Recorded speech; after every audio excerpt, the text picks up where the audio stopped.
আচ্ছা, আমরা এবার যেটা করব সেটা হচ্ছে কোষে দেখি 2.2।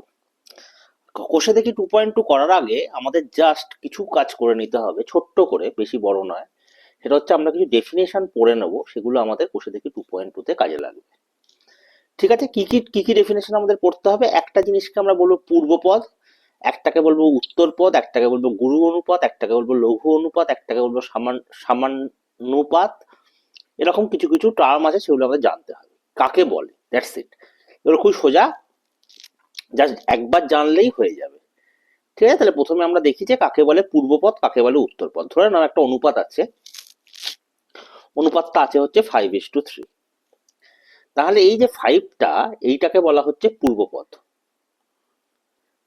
তুমি যদি যদি তুমি বাংলাটা দেখো, পূর্ব মানে হচ্ছে আগে, তাহলে পাঁচটা আগে আছে, কারণ যদি 5:3 হয়, তার মানে তুমি দেখো এরকম অনেকটা 5/3। এবার এই ওপরের যে লবটা, তাকে বলছে পূর্বপদ বেসিক্যালি।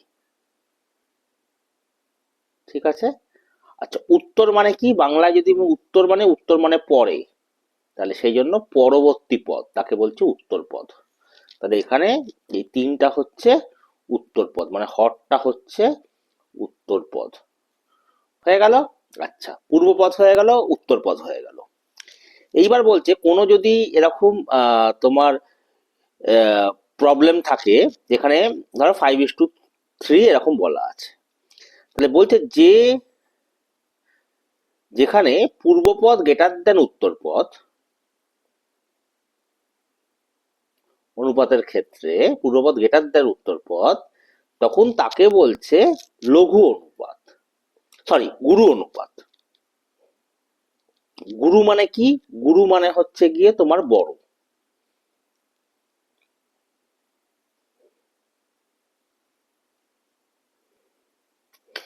ঠিক আছে।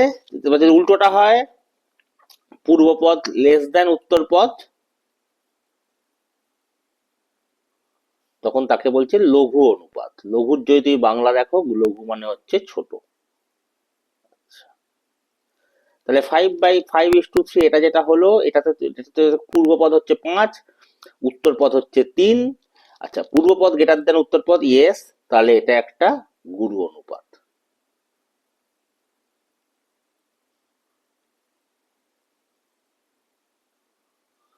ঠিক আছে।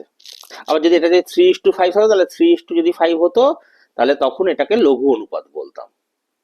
কেননা থ্রিটা পাঁচের থেকে ছোট, এবং সেটা তোমার পূর্বপদে আছে।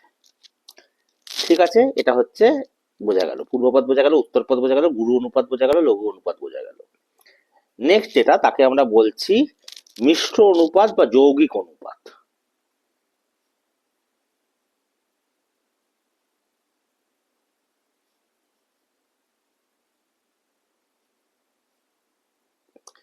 যৌগিক অনুপাত, সেই জিনিসটা কি ছোট্ট করে জেনে নিই আমরা। সেটা হচ্ছে, ধরো আমাকে তিনটে, দুটো বা তিনটে, যাই হোক, দুটোর বেশি হলেই হবে, আমাকে অনুপাত দিয়ে দিয়েছে। ধরো দিয়েছে 5:3, 7:12, আর ধরো দিয়েছে 1:2। এরকম আমাকে তিনটে অনুপাত দিয়ে দিয়েছে। আচ্ছা, আমি যেটা করতে পারি, প্রতিটা প্রতিটা অনুপাতে যদি আমি পূর্বপদগুলোকে গুণ করি, তাহলে কি হচ্ছে? 5×7=35, 5×7 × 1। আচ্ছা, আবার উত্তর পদগুলোকেও গুণ করতে হবে, 3:12 × 2। এটা কত হচ্ছে? 5×7=35, 3 × 36, 36×2=72।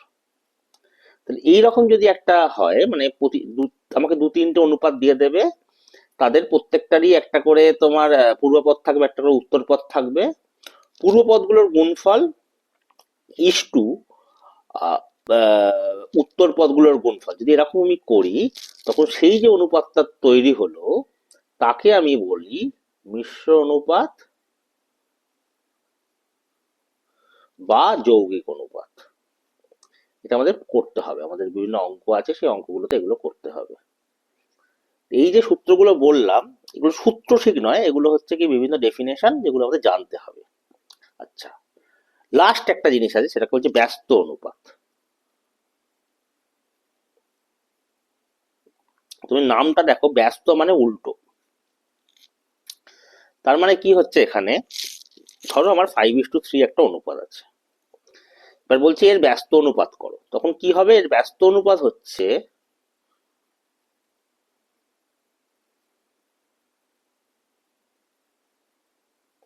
3:5, মানে উল্টে যাবে। উত্তর পথটা আগে চলে আসবে, পূর্ব পথটা পরে চলে আসবে। তাহলে কি, এইটাকেই বলছে ব্যস্ত অনুপাত। যে কোনো অনুপাতকে যদি আমি উল্টো করে দিই, উল্টো করলে মানে উত্তর পথকে পূর্ব পথের জায়গায় এবং পূর্ব পথকে উত্তর পথের জায়গায় যদি আমি নিয়ে যাই, তখন তাকে আমরা ব্যস্ত অনুপাত বলি। তাহলে এই ব্যস্ত অনুপাত তো আমার আসে, মিশ্র অনুপাত বা যৌগিক অনুপাত আসে, এগুলো ডাইরেক্ট ডেফিনেশন আসে না, যেটা আসে বিভিন্ন অঙ্ক দেয়, সেই অঙ্কগুলোকে এইরকম ভাবে করতে হয়। ঠিক আছে, চলো এবার আমরা ডাইরেক্টলি অঙ্কে চলে যাই।